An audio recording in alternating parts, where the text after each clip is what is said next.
नमस्कार, मैं हूं कुमार गजेंद्र। जनपद ऑन द स्पॉट में आपका स्वागत है। देश के अंदर आज के टाइम में 2 ही खबरें बड़ी हैं। इनमें से एक है संजय सिंह की गिरफ्तारी और दूसरी है पत्रकारों की गिरफ्तारी। ये जो दलाल पत्रकार जो पकड़े गए हैं, दरअसल इनको बहुत पहले धर लिया जाना चाहिए था। इनको बहुत पहले देश की जेलों में ठूंस देना चाहिए था। असल में ये पत्रकार नहीं है। पत्रकारों के नाम पे दलाली करने वाले मुंह छिपाकर ये देशद्रोही लोग हैं। इन्होंने सचमुच पत्रकारिता को बदनाम करके रख दिया है। जिस तरीके से चौथे स्तंभ की बात कर रहे हैं, वो चौथा स्तंभ यही वो गुण था जिन्होंने चौथे स्तंभ को खोखला कर दिया था। ये खबरें चलाते थे पैसा लेकर, जिन चैनलों में रहे वहां पर भी इन्होंने करोड़ों की कमाई की और तरीके इजाद किए कि किस तरीके से पैसा कमाया जाए। चैनल के मालिक को इतना पैसा नहीं मिलता था जितने पैसे ये लोग कमाए जाते थे।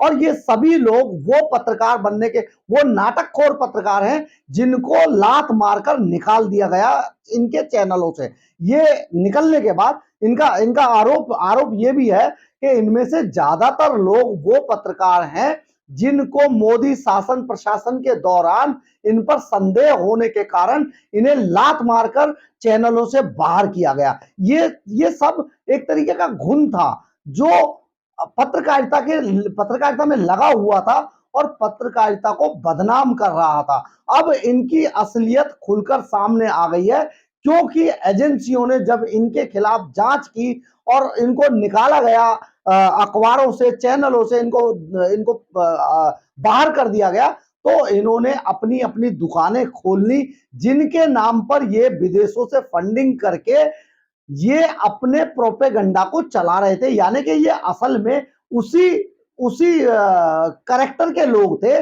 जो करेक्टर इनका निकलकर अब सामने आया है। हम आपको ये बता दें कि प्रतिबंधित नक्सलियों से न्यूज क्लिक आप समझते हैं ना, जिसका मालिक प्रवीर पुरकायस्थ है। ये न्यूज क्लिक के प्रतिबंधित नक्सलियों से शुरू से ही संबंध थे। न्यूज क्लिक के मालिक प्रवीर पुरकायस्थ ने 2019 के चुनाव को भी प्रभावित करने की कोशिश की थी। ये वही आदमी है जिसने न्यूज क्लिक चालू किया और जो नेवल राय सिंघम जो चाइना का एजेंट है, एजेंसियों का, चाइना की खुफिया एजेंसियों के लिए काम करता है, उसके लिए ये सीधे तौर पर उससे जुड़ा हुआ था। और जो वो चाहता था, यानी कि जो चाइना की एजेंसियां चाहती थी, वो अपनी बात नेवल राय सिंघम के जरिए इन इन तथाकथित पत्रकारों से, इन दलाल पत्रकारों से अपने काम कराने में लगी हुई थी चाइना की एजेंसियां। अब ये सारी चीजें खुलकर सामने आ गई हैं। हम आपसे ये पूछना चाहते हैं कि इस तरीके की जो दलाली लेकर काम करते हैं, जो अपने आप को पत्रकार कहते हैं, वो क्या इस तरीके के पत्रकार रहने चाहिए? क्या ये पत्रकार हैं? क्या ये पत्रकारिता के स्तंभ को खराब नहीं कर रहे हैं? क्या ये पत्रकारिता के स्तर को खराब नहीं कर रहे?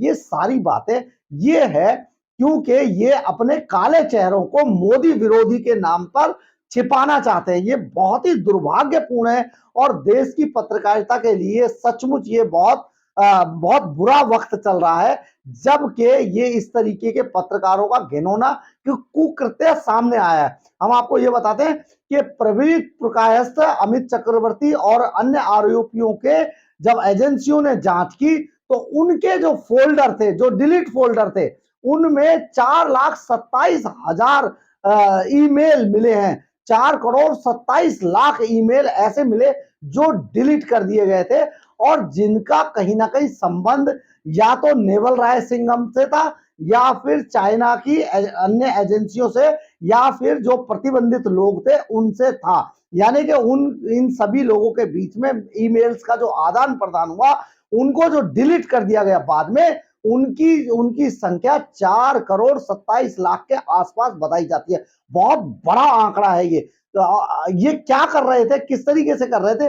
किसान आंदोलन को भी उन्होंने प्रभावित करने की कोशिश की। यानी कि जो चाइना चाहता था कि ये खिलाफ चलाया जाए, ये एजेंडा चलाया जाए, ये वही काम कर रहे थे। शाहीन बाग में भी ये वही काम कर रहे थे।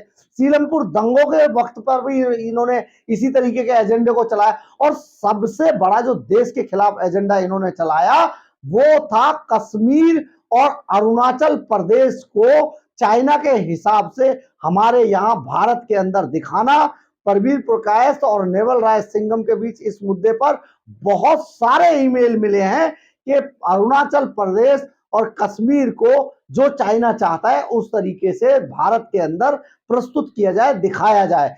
चीन के इशारे पर अरुणाचल प्रदेश और कश्मीर को भारत का हिस्सा ना माना जाए और जो जिस तरीके के ये जो कश्मीर और अरुणाचल प्रदेश को लेकर जो चीन जो साजिश रचता था उसको ये यहाँ पर देश के अंदर अंजाम दे रहे थे। और मैप पर कश्मीर और अरुणाचल प्रदेश को जिस तरीके से चीन दिखाता है उसी तरीके से ये विवादित क्षेत्र दिखाने की कोशिश करते थे। क्या ऐसा होना चाहिए? ये जो सारे जो फंडिंग, अब आती है फंडिंग की बात, कि फंडिंग कैसे हुई।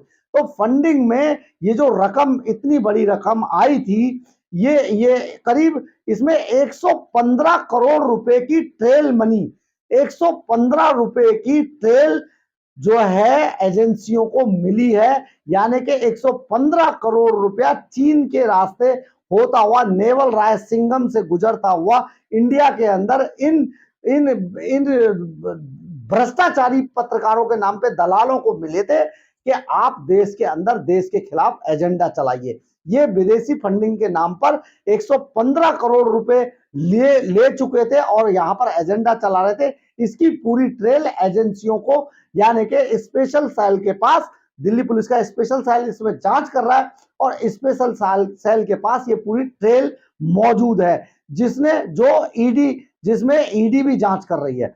ये रकम PPK, news click, GSPN India, JJ enterprises कंपनियों के नाम पर भारत के अंदर आई थी। अब एक बड़ा सवाल ये पैदा होता है कि आखिर ये नेवल राय सिंघम है कौन? नेवल राय सिंघम एक अरबपति अमेरिकी बिजनेसमैन है और वो चीन के संघाई में रहता है और चीन के लिए, चीन की एजेंसियों के लिए काम करता है और ये पूरे जो एशिया के अंदर ये चीन के प्रोपेगेंडा को मीडिया के अंदर पब्लिश कराने का पूरा ठेका इसके पास है। ये जिस देश के अंदर चाहता है वहां पर मीडिया में क्या छपना चाहिए, क्या जाना चाहिए, ये डिसाइड करता है। और अपने जो इसने इस तरीके के जो पत्रकारों के नाम पे एजेंट पाले हुए हैं उनको पैसा देकर जो चीन का जो प्रोपेगेंडा है उसको उन देशों में लागू करवाता है। ये एक बड़ा मामला है और ऐसे पत्रकारों को, सचमुच ये पत्रकार नहीं है, इन्होंने पत्रकारिता को पूरी तरीके से शर्मसार किया है और इनके नाम के आगे सुप्रीम कोर्ट या दूसरी एजेंसियों को, दूसरे जो हमारे न्यायालय उनको चाहिए कि इनके नाम के आगे से पत्रकार शब्द को हटा दिया जाए हमेशा के लिए, कि ये लोग पत्रकार अपने नाम के आगे लिखेंगे ही नहीं, क्योंकि इससे पत्रकारिता का स्तर बहुत नीचे जमीन पर आ जाएगा। अगर आपको मेरी खबर अच्छी लगी हो तो आप इसे लाइक, सब्सक्राइब और शेयर जरूर करें, इससे हमें ऊर्जा मिलती है। जय हिंद, जय भारत।